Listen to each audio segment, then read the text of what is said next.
Good afternoon and welcome. I know we have a few more people coming in, but we wanted to go and get started. So, welcome. I'm Roger Mark de Souza, Director of Programs on Global Sustainability and Resilience here at the Woodrow Wilson Center.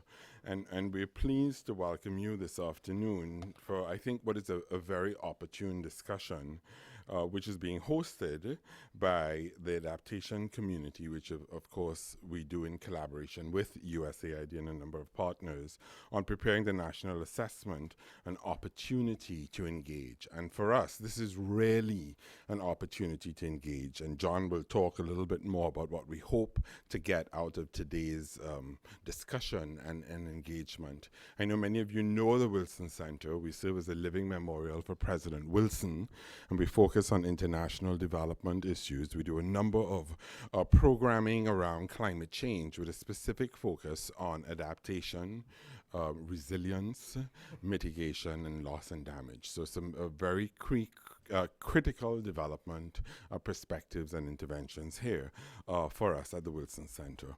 I'd like to turn it off to John Furlow. Many of you know John. He's a climate change specialist at USAID, and he is currently working on the NAP Global Network, so the National Adaptation Plan Global Network.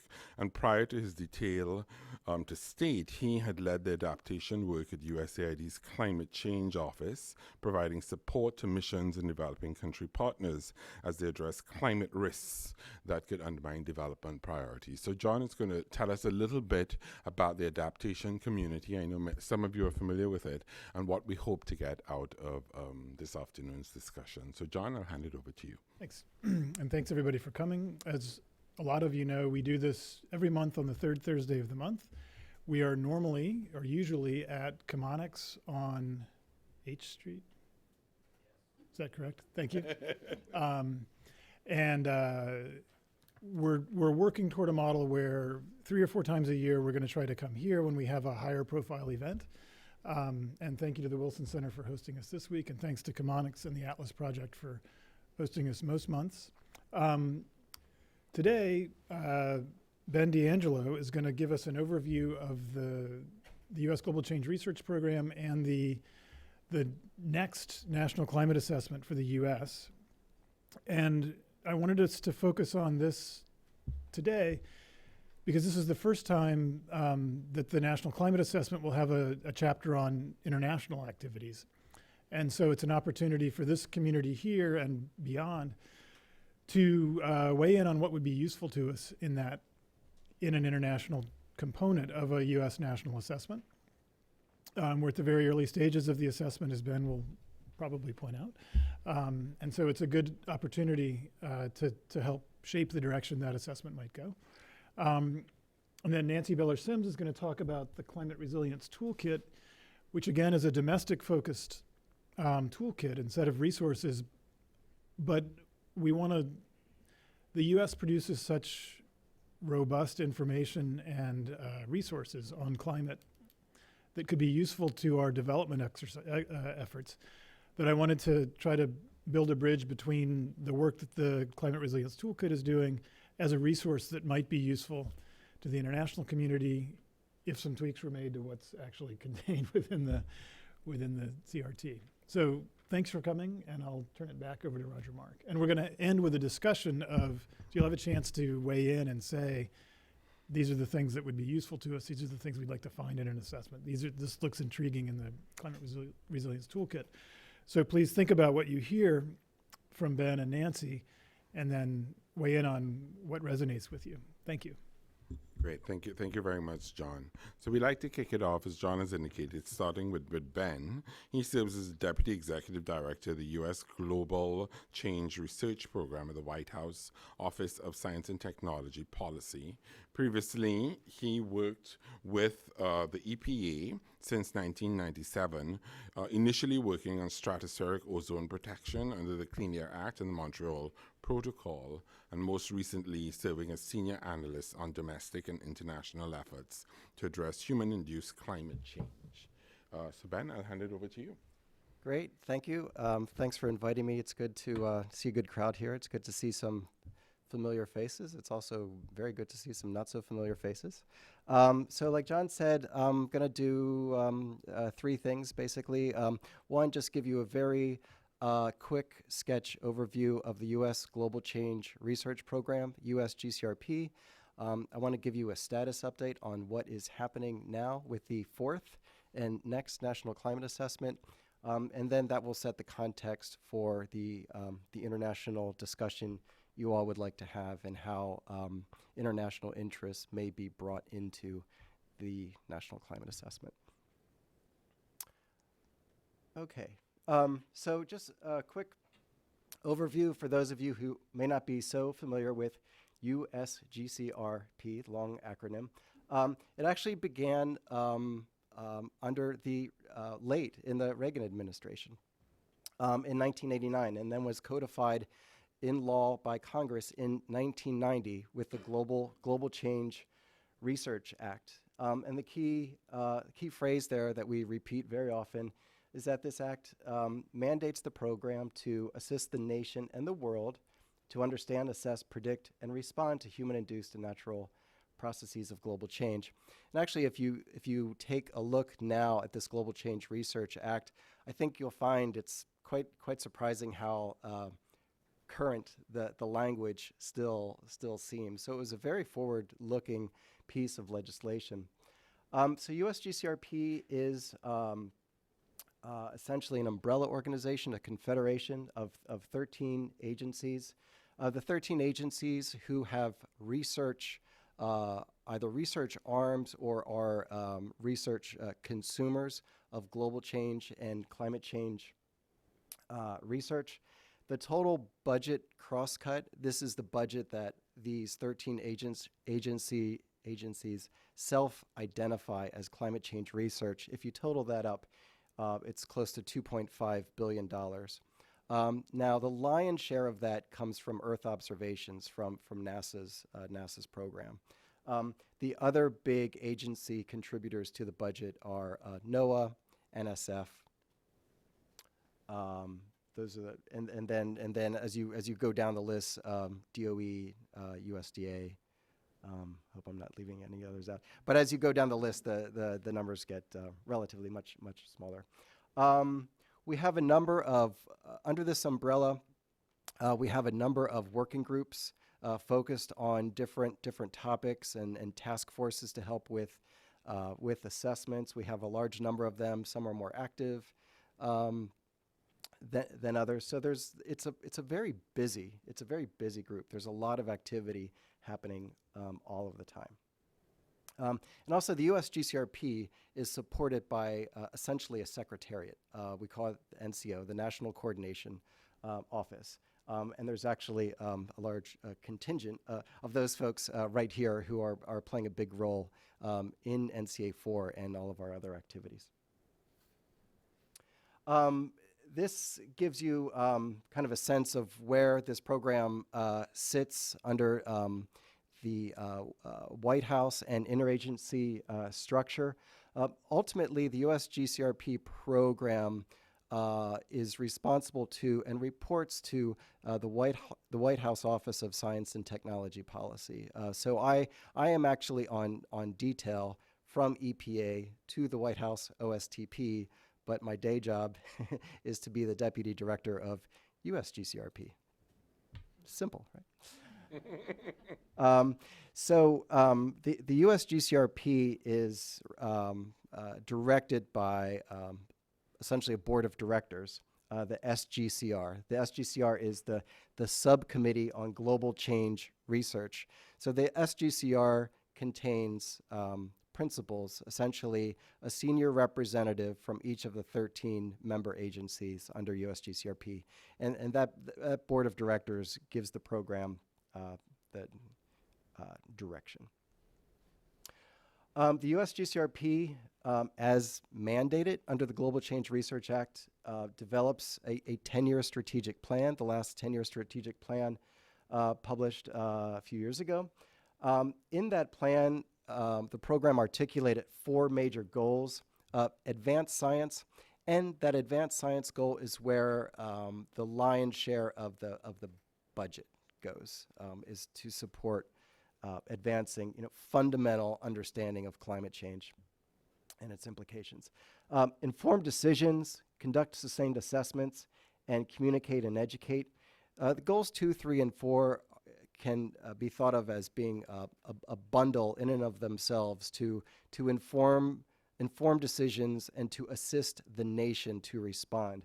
So this is where kind of the translational aspect occurs from fundamental science and translating that into our products and assessments that in turn are intended to inform the nation respond to climate change.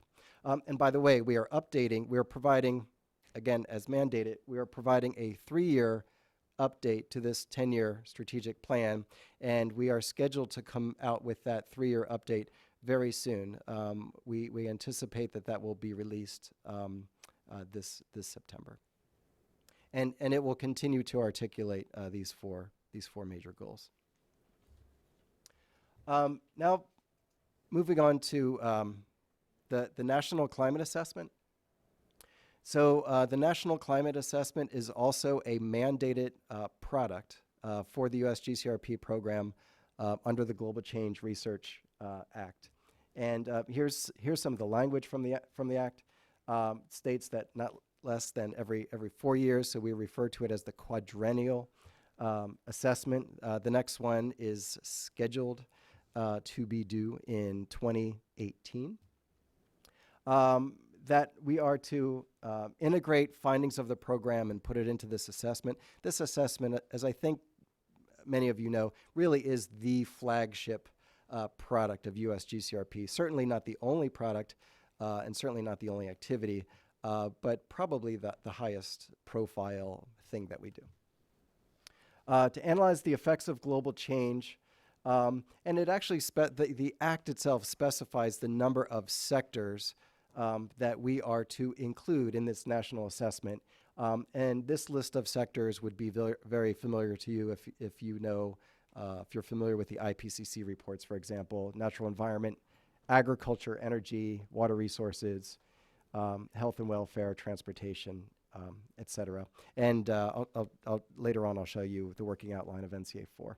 And in terms of time frame, our direction is to look at least over the next 25 years and out over the next 100 years. Even though the Act was passed in 1990 and it mandates a quadrennial report, we have since produced 3.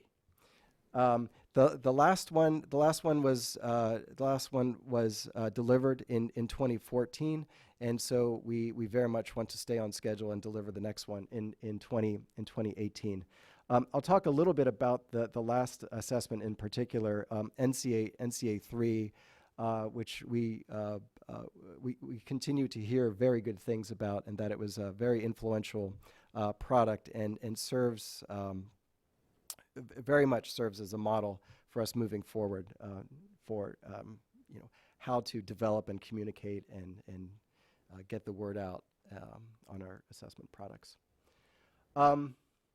This slide just does some comparing between National Climate Assessment and IPCC. If you're familiar with IPCC, this will help you. If you're not, it might just confuse you, so bear with me.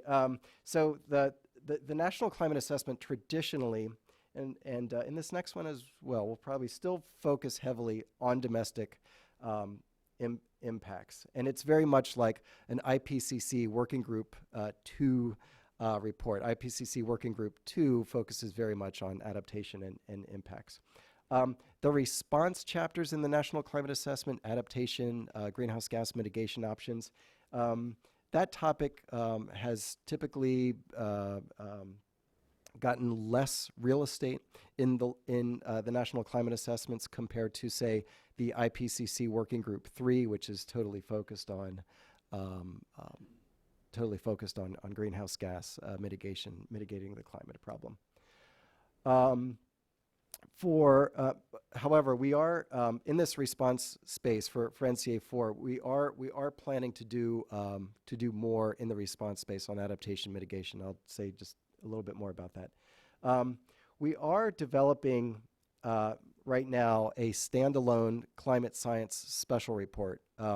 This will be like an IPCC working group 1 type report focusing on the physical climate science. And this report will provide the physical scientific foundation for the rest of NCA4. And our plan is to come out with a draft of this standalone climate science report before the end of this calendar year for public review and National Academy's review. So that's what we're on schedule for. 3 minutes. Wow. Okay. So the NCA3, like I said, we want to build on the successes of this. NCA3, the last one, we had a lot of stakeholder engagement in this report, regional workshops, listening sessions, public comment periods. The web presence of this report we think was a real success story. It made it very accessible and searchable and transparent. The underlying data, the underlying literature to the findings, very transparent and traceable through this web-based platform, and we want to continue that. In addition to the climate science report, we also have other more narrowly defined topical reports that will be feeding into NCA4. The climate and health assessment, for example, was released earlier this year. It was a big report, and the launch was a big event for us. Mark Shimamoto in the crowd here has some copies of the executive summary with him, so take them off his hands. All right. Opportunities and challenges for NCA4. If we can do all of these things, it will be great. There are opportunities, but these will also be difficult. We want to provide even more detail and granularity, specificity, and quantification at the regional level.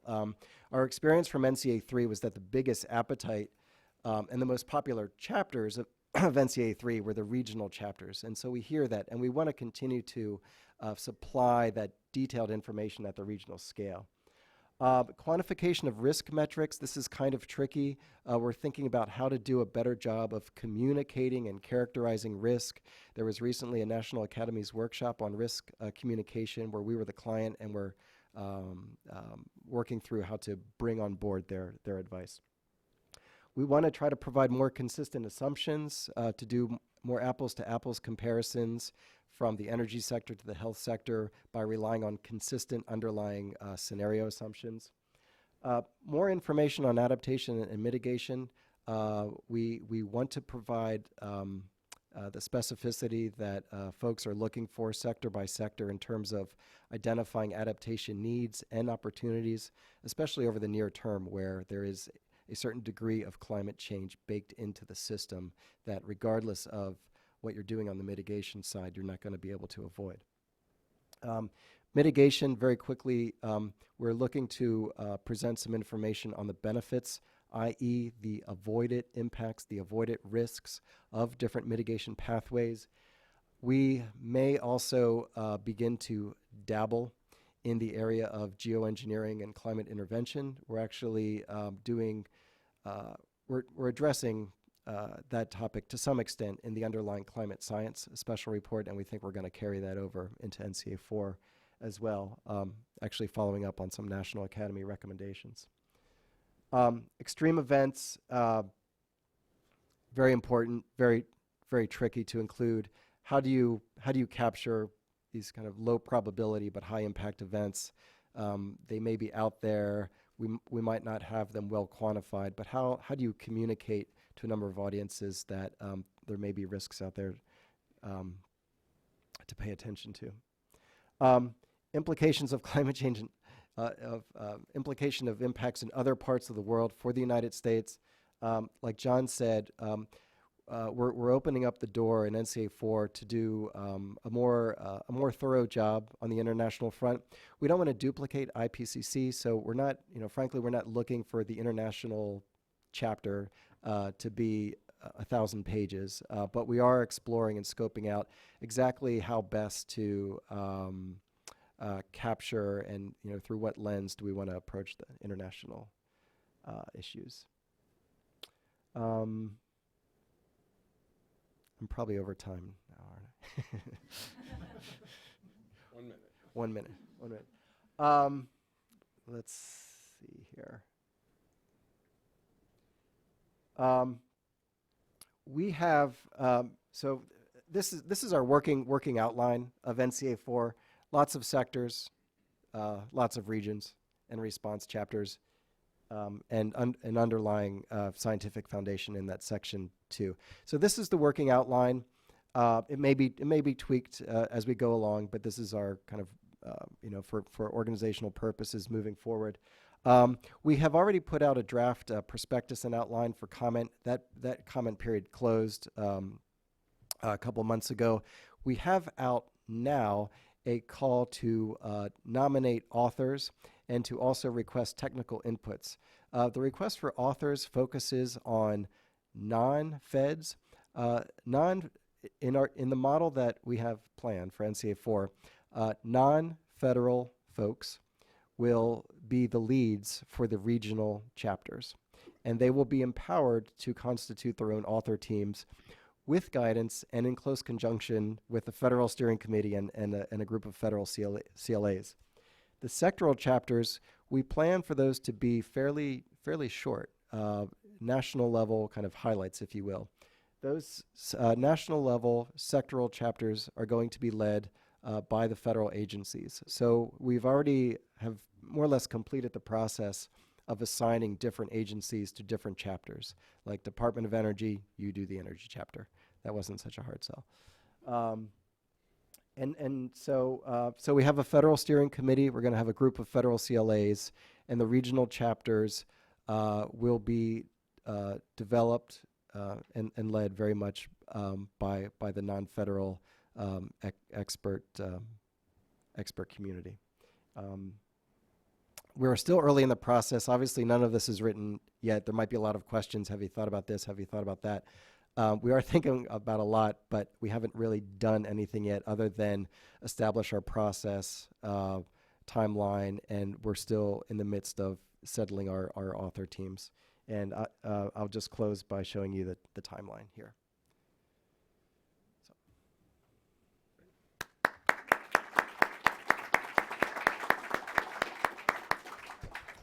Thank you very much, Ben. And you can have your seat. I have a couple of very quick questions for you. You mentioned that there is a focus on what you call the translational elements. You talk about advancing science, but how does it lead to informing decisions, conducting sustained assessments, communicating and educating? And you also talked about the last assessment being such an influential product, and that was most effective in terms of the regional chapters. Could you give us a concrete example of how the last assessment has been used in a very practical way to inform an initiative or some decision?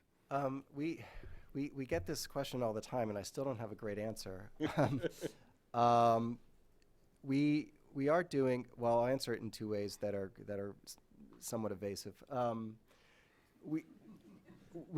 We have ongoing now an evaluation, a formal evaluation of NCA3, and Emily is here in the audience, and correct me if I misspeak. But we have a formal evaluation going on of NCA3, and one of the things they're evaluating is the use through some analytical methods, surveys, interviews, web analytics. Okay. So we'll have a better answer to that question hopefully soon. The other example I give, it's unfortunately not with NCA3, it's actually for NCA2.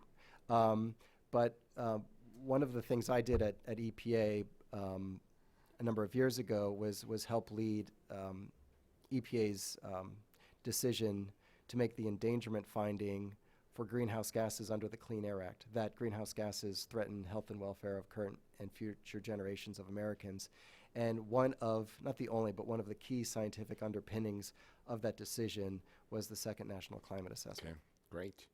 So one follow-up question, on the Adaptation Community's website, when we posted the announcement for this event, we did have one comment, and which is a question for this panel.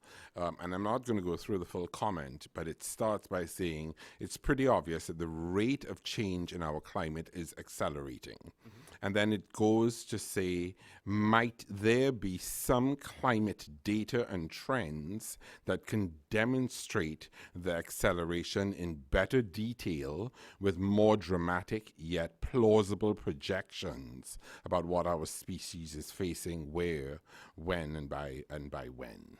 And I don't know if that's a question for you. I don't know if you want to address any part of that, but I think that's, once again, we're getting to how people are using the assessment, and to me, that's a question that ties into that. I don't know if I can answer all parts of that question, Sure. but I will say I would agree that the evidence has been compelling, especially recently, that we are seeing accelerated climate change. If you look at the global temperature records, we just seem to be breaking one record after another. 2014 was a record, 2015 was a record, 2016 is on track to be a record. The Arctic sea ice is still going through dramatic declines. We just passed the second lowest annual extent minimum, second to 2012. And so the indicators of climate change and the indicators of accelerated climate change are all over the place. Sea level rise, Arctic glaciers. And so I think you'll see now that the projections we did a number of years ago are matching pretty well with what we're observing now. Okay, great. Thank you. Thanks very much. I'm really excited to hear how Nancy's going to build on your framing of the assessment. Nancy's talk is entitled A Tour of the U.S. Climate Resilience Toolkit. So I really like that you're really getting to a very practical toolkit and then looking at climate resilience. So Nancy's a program manager for the Sector Applications Research Program in the water sector at the National Oceanic and Atmospheric Association, NOAA. And her program is an interdisciplinary grants program that supports applications research on the influence of climate variability and change on water resource management. So Nancy, I'll hand it over to you. Thank you. I'm really short, so hopefully you can see me over this, but I'll try to walk around a little bit in case not, but you can just look at the board otherwise. I'm actually substituting here for David Herring, who actually runs the Climate Resilience Toolkit. I run some of the parts of it, the water sector, and I co-chair the built environment section. So I'm coming from it. If David were here, it'd be a little bit more theoretical, and mine's grassroots, get down to the bare knack. So you're getting two different views of this. Today what I want to do is just walk you through the Climate Resilience Toolkit. Sometimes I call it CRT, just so you know. And there's different parts to it that may be of interest, especially if you're thinking about doing something like this, or this is something of interest to you. So these are the different parts I'm going to go over, and I'll go over them pretty quickly, and you can ask questions, I guess, afterwards, and we'll go. So when you first go to the Climate Resilience Toolkit, this is what it looks like. That's the advertisement at the bottom if you want to go look at it. But I advise you do. It's a lot of fun to look at. But this is where this is the home page. They've recently revised it, and this is the new version. So you can see at the top, barely, but at the top there's some headers, and you can see steps to resilience, case studies, tools, topics, and expertise. So I'm going to go over those and kind of show you what's there. The thing is, I'm a fan of this. I didn't help create it other than put some content on it, so I get really excited about it, and I hope you will get as excited as I do. So the first thing that you saw were steps to resilience. This is the toolkit is set up so that you can be educated as much as you really want to be. So the first part you get to is called Steps to Resilience. And if you're a community, or if you're like a utility, or you're anything, and you're thinking, wow, I've never used climate before, how do I incorporate it into what I'm doing? There's literature here, and these are the 5 steps that the Climate Resilience Toolkit staff have come up with based on a lot of other research that they feel will be helpful for someone or some group that wants to do this. if you're the first step is explore climate threats. I mean, there's some basic things here, but behind everything I'm showing you is literature that you can read and learn more about. And behind that is even more literature. And these have been tested and are being tested with different communities across the country. I'm skipping over to the topic area. These are the topics that right now are being covered. This toolkit actually came about through the Climate Data and Tools Initiative that came out of the White House. The idea there was there's not enough information for people, or people don't completely understand climate. So this was one way of being able to talk about climate, or have people understand and use information about climate in their planning and their daily use. So because it's only 2 years old, so we're just fleshing out the topics now. These are the ones that are here, and in fact, I can just tell you, the built environment that's what I've been involved in, hasn't really been publicly released yet, but it's out there. We had a soft release and it's there. So there's many more coming, and if anybody's interested in starting one, I'm sure David would love to talk to you. But these are the ones we have thus far. So you can see across the top, as I said, the steps to resilience. When you go into the topic area, you can, again, it's there to educate and to provide information to decision makers. So this is the newly designed built environment section. There's literature here, you can read about it, and then there's even more web links for you to be able to go to different places to learn more. On the right-hand side, you can see that it says Browse Topics. What we've done, we convened a committee of people from private, public, education, to come together to decide what would be useful for people that wanted to learn more about the built environment. These happen to be the subsections we've delineated for those particular topics, for the built environment section. We're just now filling them in and trying to get information. So as I talk, if you have ideas for how else you can contribute, by all means come and speak with me. So here's some of the case studies that are associated with the built environment one. So you can kind of see the top ones, and I'll talk about the case studies in a couple minutes, but improving communication of flood forecasts. Seasonal climate forecast serves as a call to action. These are titles of case studies, and I'm going to explain the case studies in a section, but these are the kinds of things you might see under the built environment. And then there's also tools that people tend to use, and these are down below. I'm showing these before I introduce the topic so you kind of keep them in the back of your mind. The case studies are here, and the case studies are done by, you can sort them by topic, by region, or just even by the case study itself. This is my favorite part of the toolkit. This is somebody comes, they don't know anything about climate, they have a problem. They could go in here, they can go into a case study. Case studies are like 3 to 5 paragraphs long. It usually begins with someone who's got a problem. In the first paragraph, you hear about their problem. The second paragraph, you hear about how they're going to resolve it. Third paragraph, kind of the tools they used or the problems they may have faced, or just in general, giving you some kind of background so you can figure out if you have the same problem. The fourth and fifth paragraph usually are something where they've resolved the problem or they didn't resolve the problem, and this is why. So these case studies are great because you can go into them. Here's one that I thought I'm going to talk about. This one's just I'll talk about one that I actually like. It happens to be in New Jersey. It was a place where Superstorm Sandy came in, slammed against a restaurant. The case study talks about, the first paragraph is, this restaurant owner wants to rebuild, but was afraid because if Sandy came through, what could happen to them? The middle part of it talks about some of the toolkits they used. In their case, they use FEMA kinds of things. They use like some of the sea level rise kind of information. They used a variety of data, and it's spelled out there. And then the last paragraph explains to you how they made their decision and what they decided to do. And I'll give you the hint, they stayed. But they were able to use this information to make that decision. In this case, happens to be more of an agricultural kind of case study. This is one where there were some dairy farmers, and they were seeing changes in precipitation patterns, and they were worried about. They lived in a region where there isn't always reliable water, but they also raise the plants that they need to feed their dairy farm. Their cows. And so they were trying to figure out, through using climate information rather than sticking their shovel into the ground to see how wet the soil was, how to irrigate, plant, and harvest their crops for their cows, and how to plan for that. This is the tool section, and the tool section too is exciting.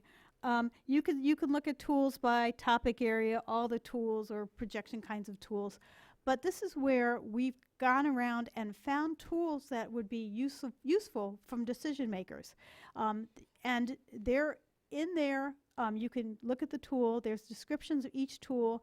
You can link to the web page where that tool actually is and get more information about it. You should be able to download information about it. And we've linked them to the different topic areas so that if you're interested in a particular topic like agriculture, you can see what tools are available on the Climate Resilience Toolkit.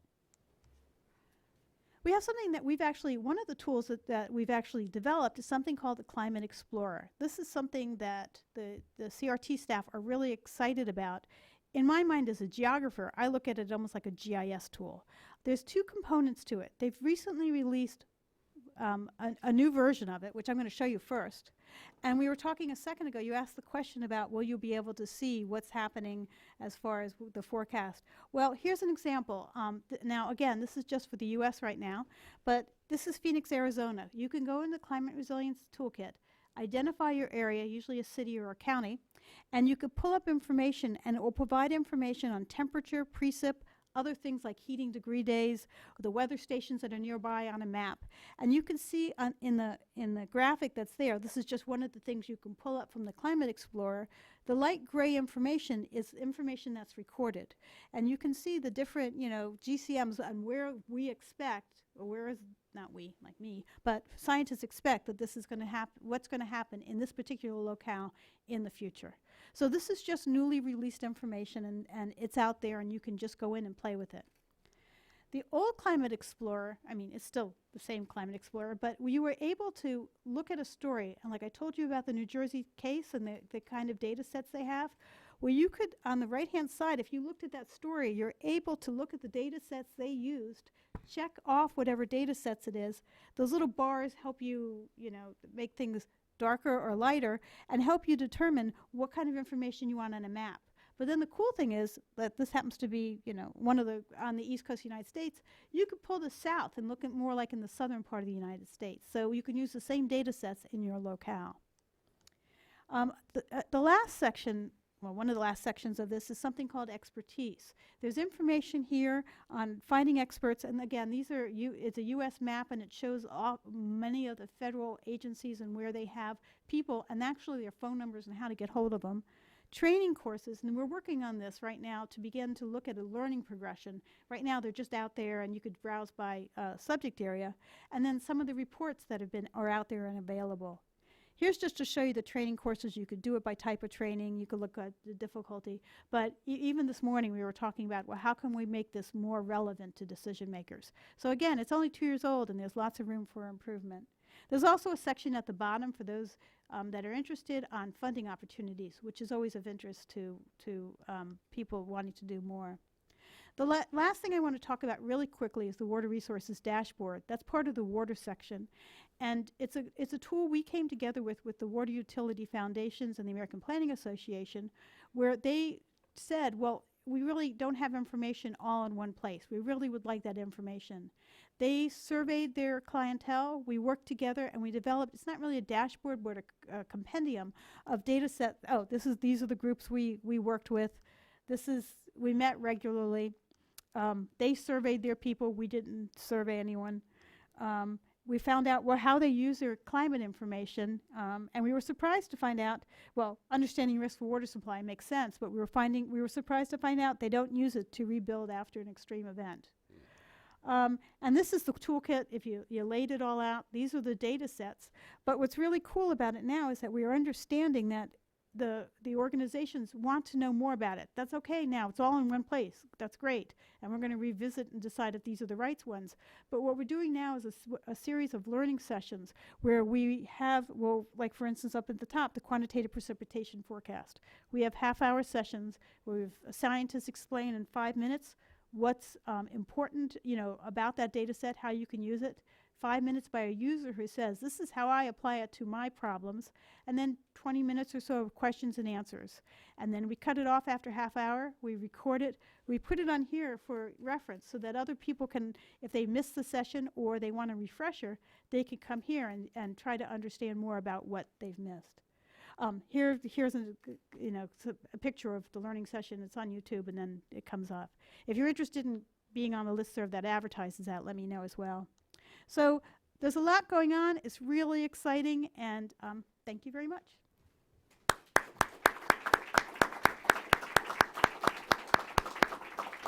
Thank you very much, Nancy. It is exciting. I know when we were talking about this yesterday, John Furlow said he just got on it, and there's a lot of good stuff there. I was a little intrigued that you presented the topics. There's coast, energy, health, etc., and then the last one was tribal nations. Speak a little bit about that. How did that get included in the list of topics? Well, what I want to do too is just back up 10 seconds. Is that whatever's up there, for instance, if it overlaps something, for instance, in my water section definitely overlaps with some of the tribal nation things, it will be cross-listed on the case study, so you have that. Tribal nations came out of a need for it. I mean, there was a group that came and said, this would be important to us, and everything that's up, not everything, there were some that were decided ahead of time that they were going to do, but then there were others that there was a need, and it just arose from that. Okay. Great, thank you. Thanks very much. So I wanted to pass it on to John. I think, John, I don't know if did you want to provide any additional comments in terms of what we're looking for in terms of feedback and engagement? Or were there any additional comments you wanted to provide for framing? I'll just re-tee up what I'd like to have the discussion around, and this is, we're turning over to you guys to help us with this. A number of you are implementing partners for USAID and for other development agencies. And we've seen a lot of very interesting, very cool resources that Nancy showed. There's a lot of incredible information if you just take a tour of the website of NCA3, it's amazing. So we're producing all this stuff out of the US domestic agencies, and we're spending a lot of money and a lot of effort internationally on helping other countries adapt and encourage climate resilient development. So I just wanted to start a conversation about whether or not there are resources that we've seen here or other things that might be useful in the work that a lot of you do for USAID and DFID and the banks.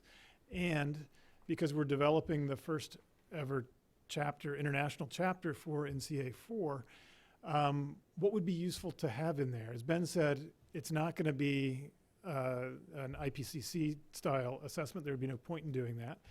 I think we're going to focus on U.S. interests overseas. We are members of the North American community. We invest heavily in disaster relief and development overseas. We have security and defense interests all over the world. We have treaty obligations. We're one of the leading science nations in the world, and the world depends on our scientific contribution. So we're still trying to structure this thing, but I thought it'd be useful to get input from this community on what would be useful to find in there. So it's two questions.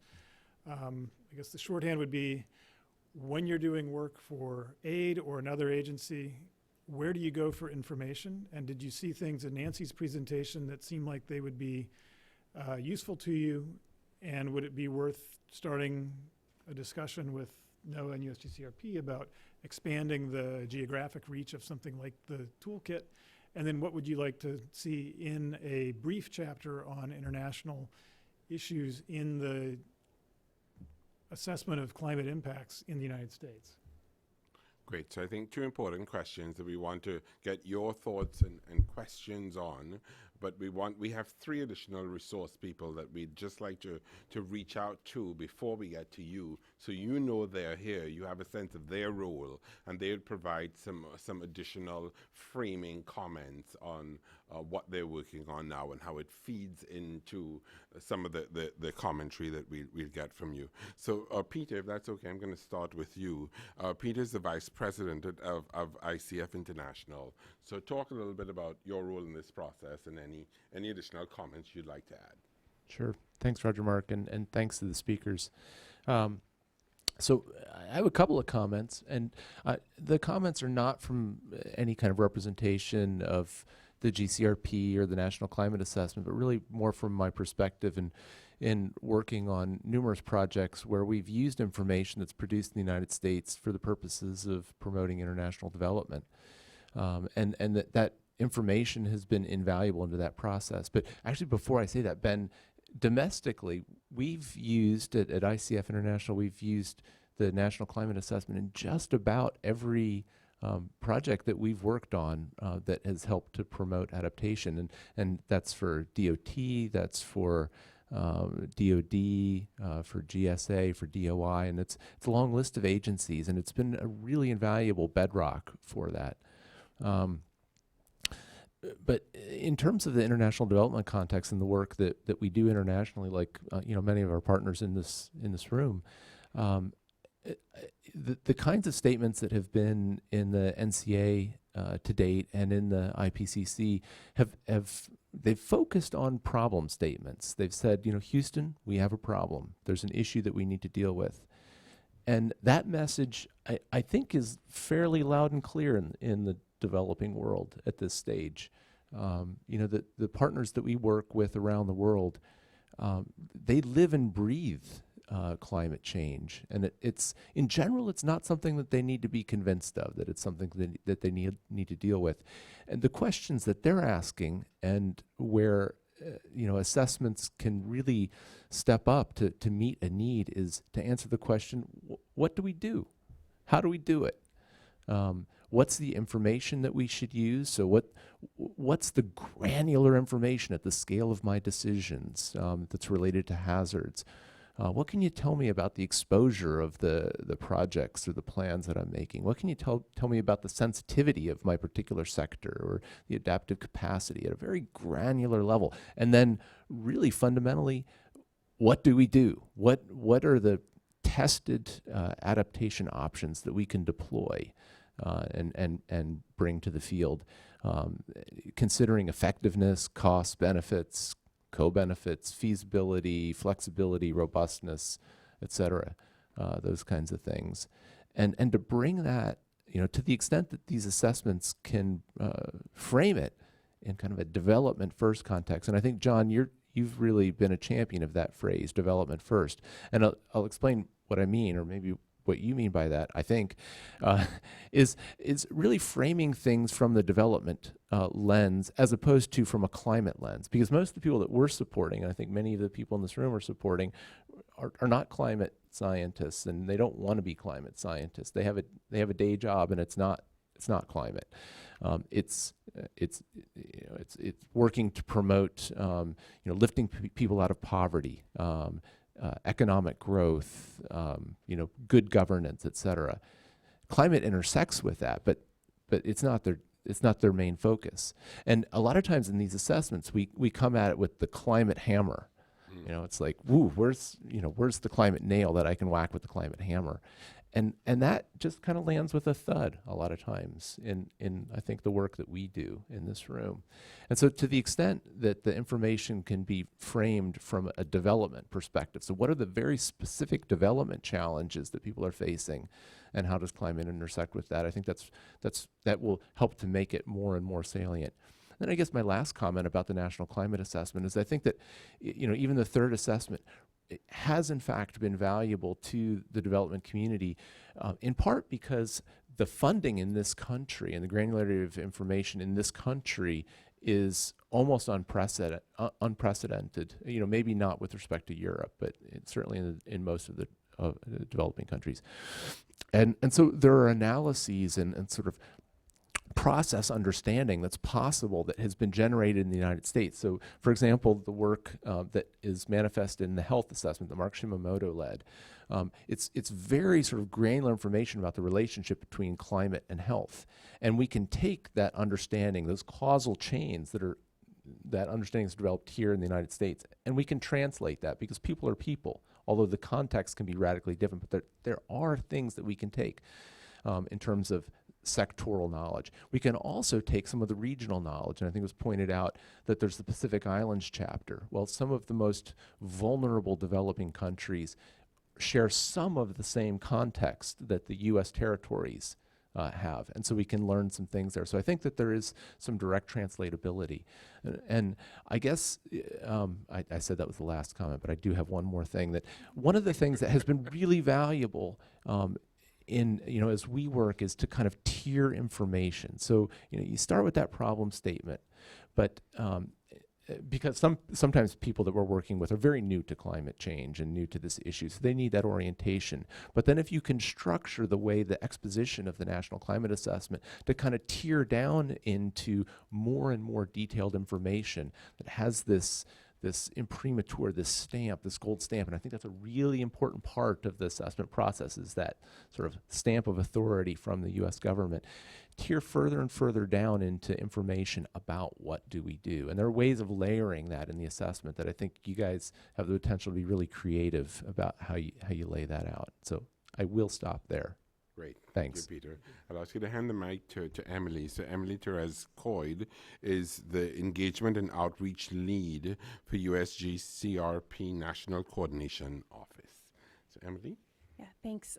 So one of the things, and you saw when Ben put up the vision for the National Climate Assessment, is we want it to be a sustained process and a broad-based process that has a lot of windows and a lot of doors for people to come in and be a part of the assessment process. And so something that we have tried to do, and really started out with that first assessment that came out in 2000, and then we continued that, especially with the third assessment, was finding ways to get people to be a part of the assessment process, to not just contribute through things like, let's put out the outline and ask for public comment, which is an important part of the assessment process, but also to find ways to have more sustained engagement and more sustained conversations. And so we've done things like set up the National Climate Assessment Network, or NCANet, which provides a more regular way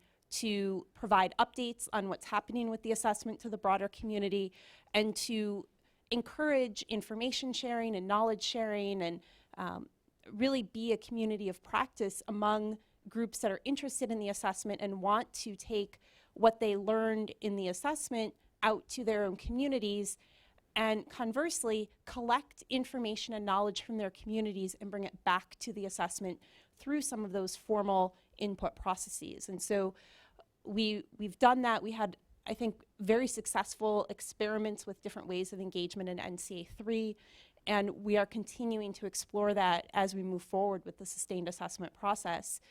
And I think one of the places that we saw some really good learning was in the Pacific Islands chapter of the assessment, and in the Pacific Islands technical input, which did take a more international view. It is focused on US affiliated islands, but the folks who worked on that chapter and who worked on that underlying regional assessment really took to heart the thinking about the international context and thinking about how what they were doing could contribute to the larger conversation in the Pacific about how climate change would affect that region.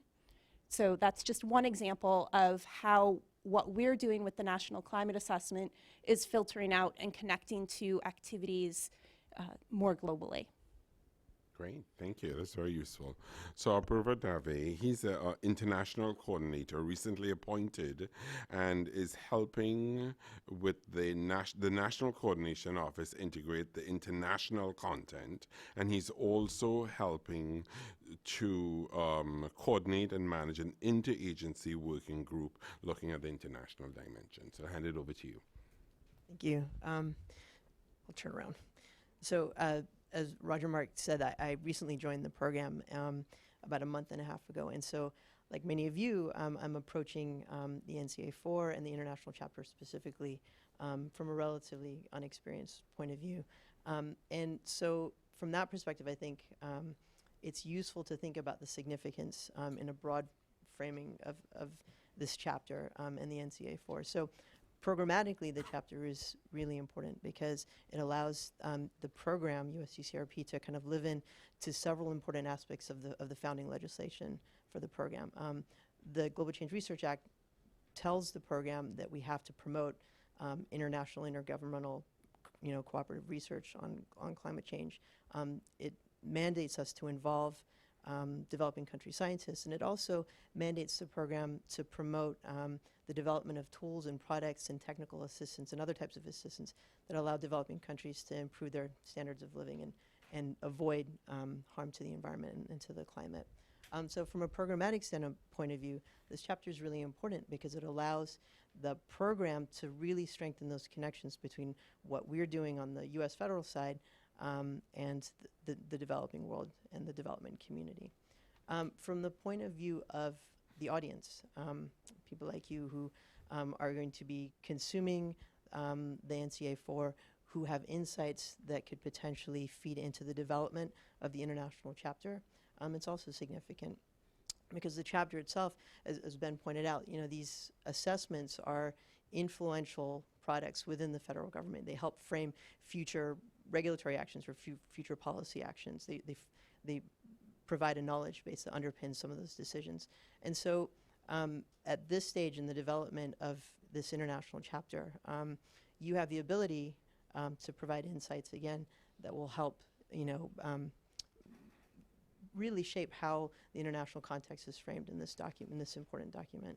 And so the way that the chapter is currently organized is that it really is trying to emphasize within a small amount of space the interconnectedness of key human and natural ecosystems inside and outside of the country, and to examine the broad sets of linkages that connect the United States, the sets of climate linkages that connect the United States to the wider world.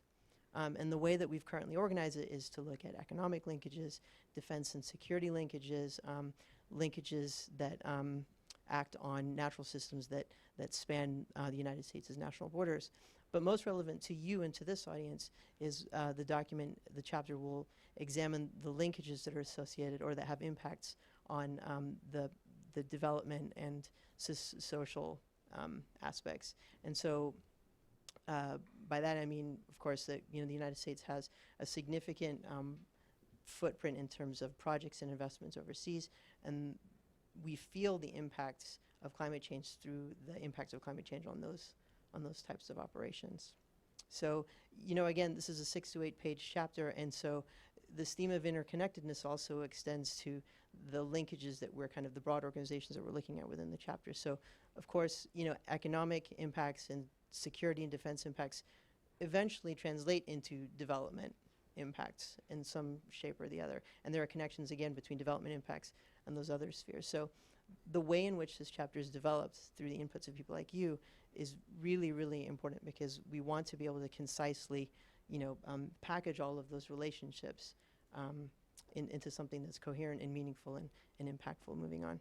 And the final thing I'll say about the organization of the chapter, and recognize that it's tentative, is that we have kind of a broad treatment, a conceptual treatment of these types of linkages that connect the U.S. to the outside world, but there's opportunities to get specific in the form of case studies that can be developed. And so within the chapter, we can have a case study, for example, that highlights economic linkages and development linkages at the same time. We can look for salient examples that will really kind of tie these different linkages together, tie themes together, and really kind of help the chapter stand in by itself. But then there's also opportunities to have these case studies in other parts of the NCA4. For example, in specific regions that have international borders, or specific regions that have trade or development linkages with other parts of the world.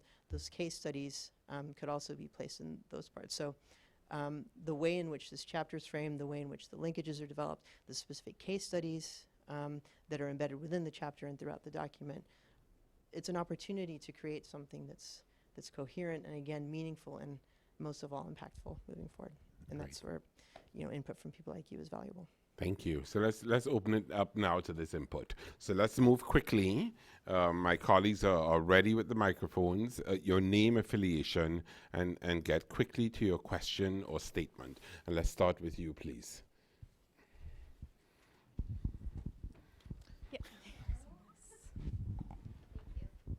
My name's Brianna Besh. I work for the EPA in the Office of International and Tribal Affairs. But before that, I was a Peace Corps volunteer serving in Ethiopia. And one of my biggest projects there was a GIS project, I'm a geographer, teaching Peace Corps volunteers to use GIS mapping tools to help their counterparts do all kinds of fun things. And the biggest challenge for us was always data. There was very little data available, and surprisingly enough, the data we found was often from the US. But there was two big challenges. One, availability. I can't tell you the number of times I saw a map and it had data on Ethiopia, and I was like, I'm gonna go find that, and it just wasn't there. The raw data was not there, even though the processed data was clearly available somewhere. The second was accessibility. I could go and spend lots of time on the internet, browsing through technical pages, looking through big, long data sets, going onto the NASA website, because I have English, I have education, I have communication skills. That's not something most of the people I was working with would have been able to do. So my question to you is, how can you make some of the data you're using to develop these amazing tools and reports more available and more accessible to people in the developing world to help with these kinds of development problems? Great, thank you. Yes, please. Yes, right here. Ken Conca, American University, and currently a fellow in Roger Mark's program here at the center. Two very quick suggestions on content. First, great presentation. Sounds really exciting, some of the things you're doing.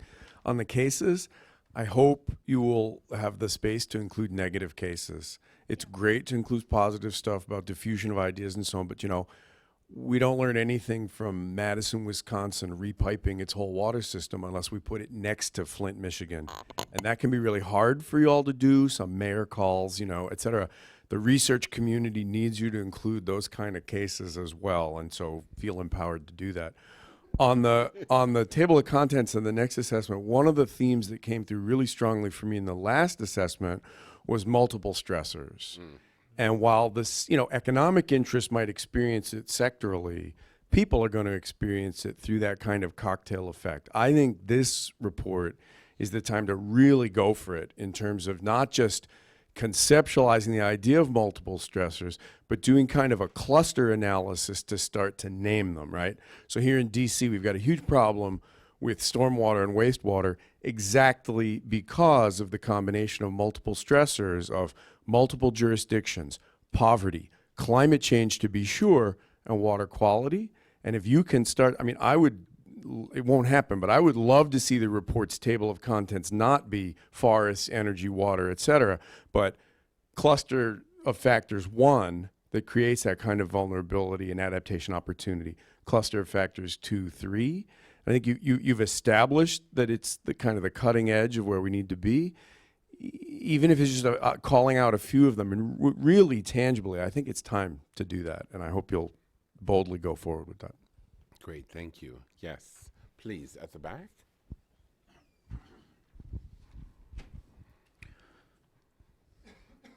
My name is John Lewis, Terra Global Capital, which is in San Francisco, although I work here. 30 years ago, well, I have two parts. One is about donor coordination, and then one is about, as John knows, I'll be mentioning mitigation. First one, donor coordination. 30 years ago, when I was at AID, I inherited a NOAA project for famine early warning in West Africa. And those were the days when the U.S. really did have the only technology for this. And we still had enormous problems with other donors who had their own projects, and there was an enormous amount of money wasted. And people had their own famine early warning, and they were calling forward food aid in different places with different data, and FAO and WMO, World Meteorological Organization, didn't really have the clout to coordinate that. And we actually worked through a program in the OECD where we had a food crisis prevention network, and everyone shared their numbers, and we went from 18 to 12 famine early warning systems for the same parts of the world.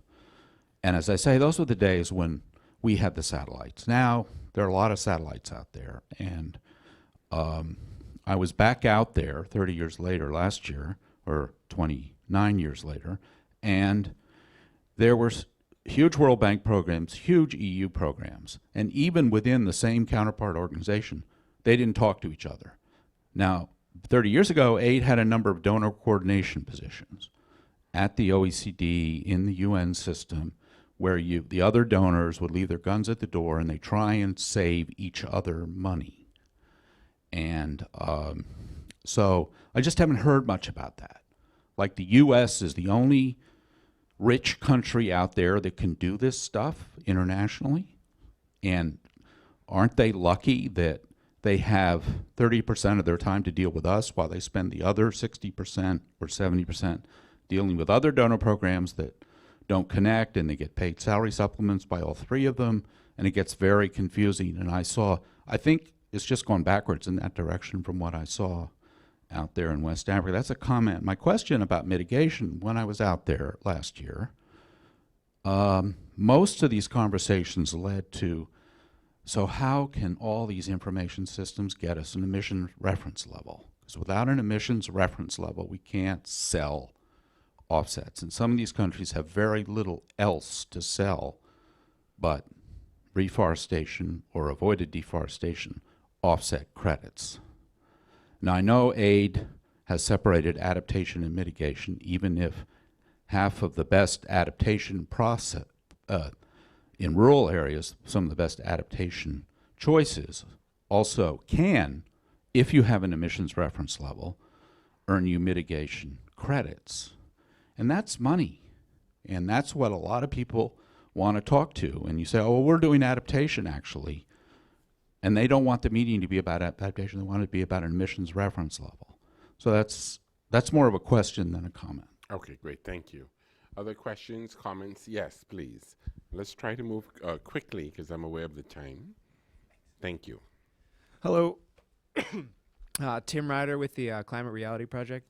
Talking about this new international chapter, I'd really love to see a little analysis maybe on some of the freely associated nations. I think there's an opportunity to maybe use the basis that treaty sets out in the future to address loss and damage. And I think one of the first steps there would be performing some assessment to understand kind of what's happening there. So if we're going to choose places where we want to assess, I think some of those freely associated nations would be a good option. Okay, great. Thank you. I think yes at the back. Hi, thanks. Atiana Scazzaro with the Sierra Club.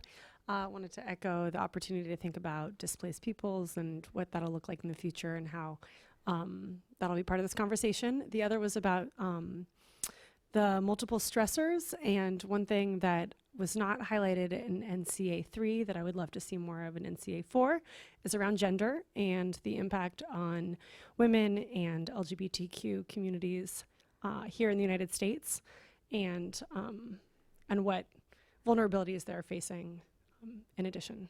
Thanks. Great, thank you. And I think there was, yes. And once again, we need to move quickly, please. Thank you. Thank you. My name is Moffat Ngugi from the Bureau for Food Security at here at AID. My question, comment is to probably, as you kind of look at these new NCA, to really draw on part of the work that you already highlighted from the health sector, but also the food security report as well, that really did a good job of linking a lot of the implications for climate change within the US, but also with the global. So there's quite a bit of work that was done there, led by USDA. But a second point also maybe that may have been brought up obliquely is some of the lessons that can be learned elsewhere for the United States. So there are a lot of lessons we can bring in here from the Sahel in terms of dealing with droughts or other issues. So that aspect of sort of South-North learning as well, because we always kind of think of the other way around. Great, thank you. Yes, and we'll take one more. Hi, thank you. Helen Santiago Fink, Urban Climate Change Advisor and Consultant, and formerly with USAID as the Urban Climate Change Advisor. Post-Paris, there's been a lot of talk about financing, and I'm thinking in terms of the international chapter, some of the U.S.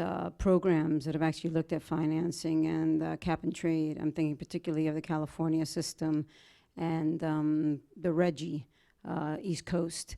So those may be something that can help look at internalizing the externalities in terms of other countries dealing with climate. And in terms of either for the assessment as well as possibly the toolkit, looking more at social ecological systems and that impact between society and the environment. And in terms of answering the question, what can we do? What can be done? Looking at looking at ecosystem services and the impact of ecosystem services both on individuals and the environment. Thank you. Great, thank you.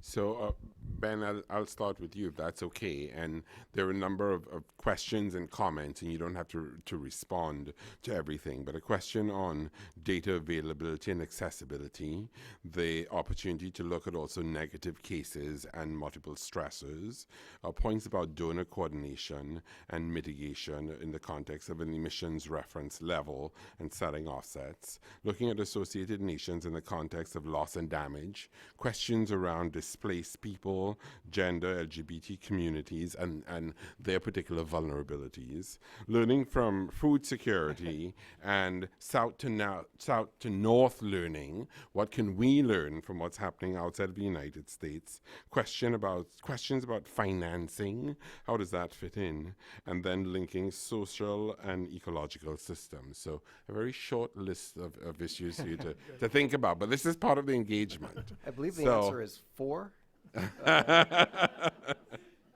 So, what would you like to tackle? And you don't have to tackle all. Okay, I'll address the ones that I think I at least have something to say in no particular order here. On the gender issues in the United States, quick answer there is that in our health assessment, we looked at vulnerable populations in the United States, and that is a theme that we want to carry over into NCA4, not just with the health chapter, but actually all of the sectors. So we hear that comment and agree, and we want to tackle that.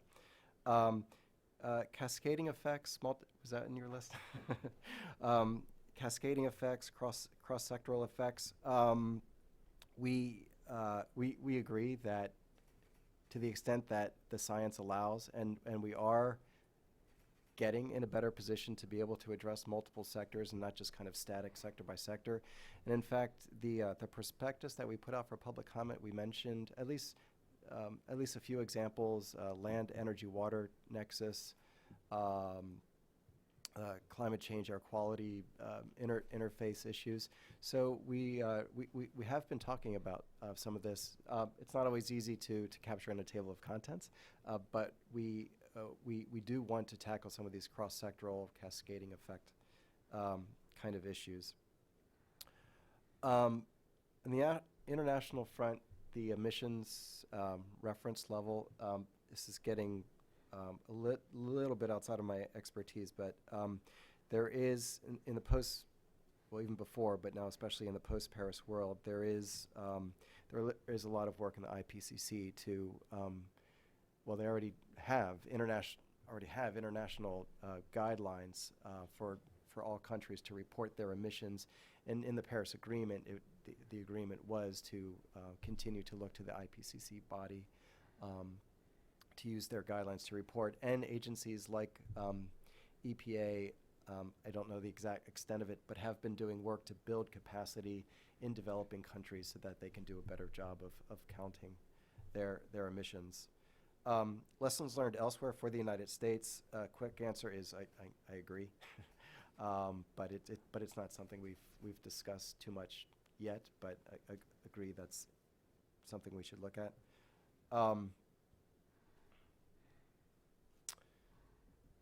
I might be running out of things I can address. Good. All right. Thank you. John, any additional thoughts? I'll start by saying that if you're interested in contributing, you can go to globalchange.gov, and can you self-nominate? You can, absolutely. So you can self-nominate. You can self-nominate, and so you can pick from the table of contents, which is available in more than just that slide that was up there, and actually get involved and help shape the chapter and contribute to it. Is that true? I'm sorry. Is that true, that they can, this is the time to self-nominate and get involved in the process? The open period closes September 30th, so yes. Move quickly. Yeah. All right. I'll just say a few comments on the data. Was it Brianna? So what you described is one of the things that we've been trying to do through both the Surveyor project, which takes NASA satellite data and makes it available on the web in 3 regions. I don't know when you were in Ethiopia, but we now have a hub serving East Africa, as well as West Africa, South Asia, and the Mekong, thank you. And there's one in Central America as well. Let's see. On the issue of the cocktail of stresses, I learned just a couple weeks ago that I didn't realize that the Act specifies that we have to have certain chapters. So we can, within those chapters, we can look at the multiple stresses that undermine those outcomes. But there's certain things that have to be in the report. And then, John, we should just talk offline sometime about donor coordination. I don't know if it's backsliding or just sort of crab walking perpetually sideways, but we are making efforts at improving it. I'm personally hopeful that post-Paris, when a number of agencies wanted to use sort of big landmark projects to show off in Paris, which discouraged collaboration, I'm hopeful that now that we're beyond that, the opportunity to bring multiple agencies together will be there'll be a brighter opportunity there. And I think that we are reluctantly acknowledging and realizing that we can't do everything, and that we have strengths that DFID doesn't have, and vice versa, and GIZ has strengths, and that with the push on national adaptation planning, that there's an opportunity to look across what the countries want and coordinate with the country more closely and with each other and say, look, we can help with these things, you help with these things, the banks will work on this, and the country's got to be responsible for this. And so we'll see what happens. It may be that this is sort of like a sine wave and we never quite get where we want. We think we're getting closer and we start to slide back down. But I'm always hopeful. Can I actually, sorry. Go ahead, please. Add to the data question. So we're actually having a lot of, in the program interagency White House level, we're having a lot of conversations about data availability and making it usable, and recognizing that making data available is important, but the availability of data in and of itself does not ensure its use. So step 1 is making the data available. Step 2 is making it usable and user friendly. And so within the National Climate Assessment, we've been talking about taking advantage of the fact that it's an online tool, providing off-ramps to things like the Climate Resilience Toolkit, so that the National Climate Assessment becomes more and more like a living document, to have these off-ramps to tools. Over the next month or so, you will be hearing more from the White House about this issue. Great, thank you. Nancy? I'm very quick, and I also see a clock, so I'm going to talk real quick. As far as bad case studies, I believe we have them. You don't learn from always positive things, so I agree. The negative one should be in there, and I think we do.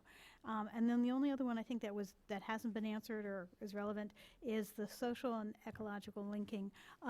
Whenever we can get a case study, we actually encourage it. So I want to encourage people out there if they have them.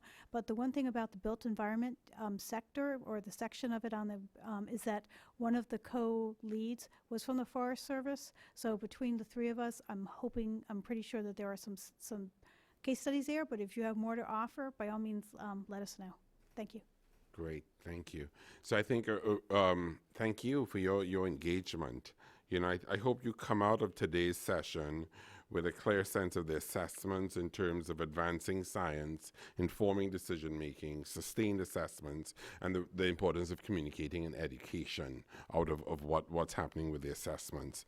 We learned a little bit more of what's happening with the international dimension, which is framed in a framework of the interconnectedness of key human and national systems. And I think some important elements around economy, economics, defense and security, national borders, and development and social social aspects. So it was good, I think, for me to hear that framing. And then we learned a little bit more about the process. You have until the end of the month to self-nominate, so you got to move quickly, but also seeing how this translates into a very concrete and specific tool like the toolkit and the dimensions that are there and the opportunity to engage in that toolkit. So that general framing, I think, led us to a discussion about some specific inputs for the international chapter, a really good discussion about data, at what level, this granular level, questions about data availability, making it user-friendly and accessible, and then what do we do with that? How do we present that in a way that it moves to very concrete, specific, applied action, you know, bearing into to mind the considerations that we would have in terms of cost, robustness, effectiveness, etc. How do we extrapolate the lessons? We have the toolkit, we have the case studies, we need to look at negative case studies. We need to be learning from the South also and bringing that back to us. So how do we capture this in this chapter? So there's a part of our discussion is really about the lessons. And then we talked about stressors, multiple stressors, cascading effects, and also particular vulnerabilities, whether this is defined by differential vulnerability through gender. We mentioned questions around loss and damage. So that all fit in to that discussion. And then I think finally, for me, questions around the mechanisms, which led to the point about financing, donor coordination, and sort of the mitigation elements. So I think a really good, engaging discussion. I think this is part of a process for you once again. This has been recorded, so it's on record. It will be video archived. The presentations will be accessible to you on our blog post, newsecuritybeat.org, and we will write up a summary of today's discussion so that you can come back to it. So thanks again for coming and engaging today, and please join me in thanking the panel.